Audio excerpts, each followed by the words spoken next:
I remember vividly the night my mom drew her final breath. 1 a.m., 1st of September 2023. Around 10 or 11 p.m. that evening, my siblings and I had begun praying for her. I was with her at the hospital, alongside one of my siblings, while the rest were not nearby. So we connected through a WhatsApp call to carry everyone along.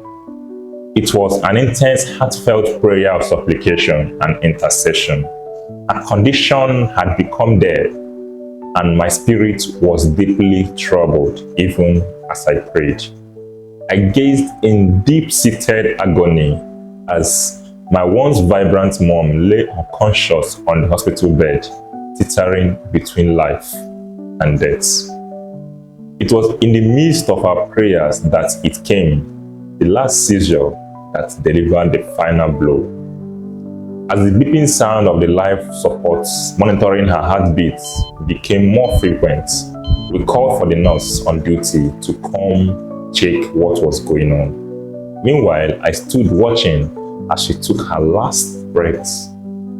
It felt surreal, like a nightmare, but deep inside, I knew it was over. As the nurse arrived, she commenced her usual routine of checking vital signs. I stood there watching her as she jumped all over the place before rushing out to fetch the doctor. I knew my worst nightmare had come true, yet a part of me clung to the hope that it was just what I called it, a nightmare. The doctor arrived and confirmed that it was indeed over. I stood there like a newly erected statue, frozen and staring at my mom as she lay on the bed, breathless. Still had hopes though, a faint, unyielding hope, because to me, this couldn't be happening. So when the nurses came to administer the chemical they use in preserving bodies that will be there for a while, I stopped them. Yes, I stopped them because I was still clinging to the hope of a miracle that will happen somehow. So we stayed in the room with her that night, hoping and sobbing. As morning came and the hours passed, it, however, became increasingly clear to me that I had truly lost my one and only mother, the woman I hadn't yet repaid for all she had done for me during my upbringing. And so the pain lingered, transforming into numbness and hollowness. Even the memory of witnessing my strong-willed dad tear up like a baby when he arrived in the morning and was greeted with the news, a scene no child would love to behold, still broke me into more pieces. But like everyone else who is ever bereaved, life moved on pretty fast and I struggled to catch up. So days turned to weeks and weeks turned to months. Then one Sunday morning, as I sat in the church listening to the day's sermon, I remember the day vividly, 29th of September 2024, barely a year after we lost her. I sat listening to the pastor's sermon. It came, an illumination that drew me away from reality into the world of thoughts. So like every creative, I drew out my my pen, and began to write. I wrote as it came. I wrote as it flowed freely, the ink and the tears. Rhetorics they were, questions that seemed to answer themselves as they appeared before me like a dawning day. When does God's goodness and mercy end in the life of a man? At what point do mercy and grace cease? At what point does God bid farewell to the seed of His precious love? Is it in death? At the point where breath ceases?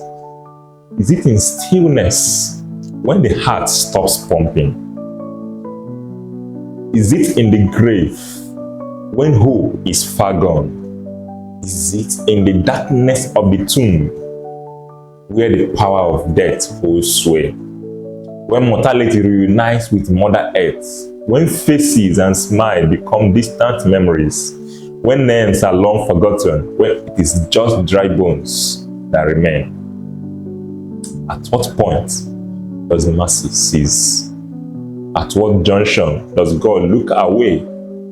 At what instance does grace become obsolete?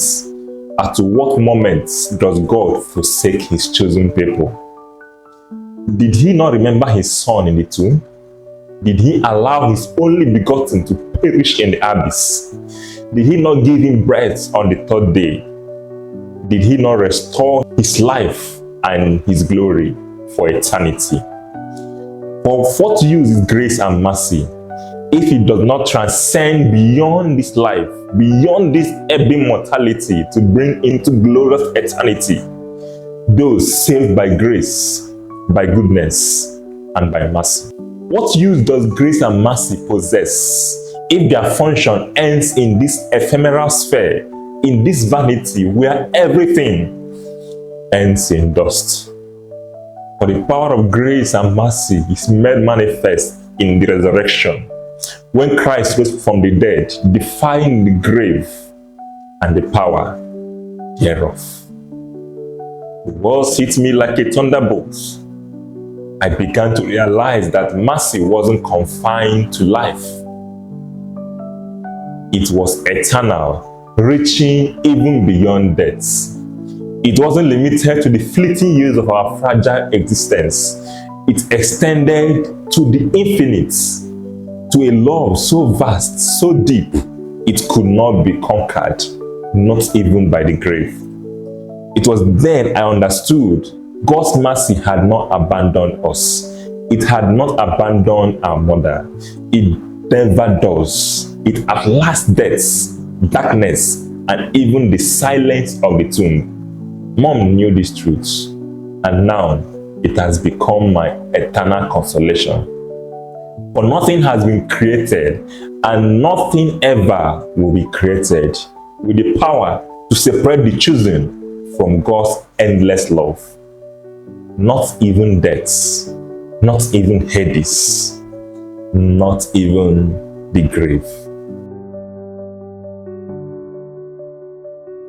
If you watched this video till now, thank you so much for staying put. Till I come your way next Friday, I'm still your wonder tribesman, Prosper Machuku, bringing you the mysteries of love. See you in the comments.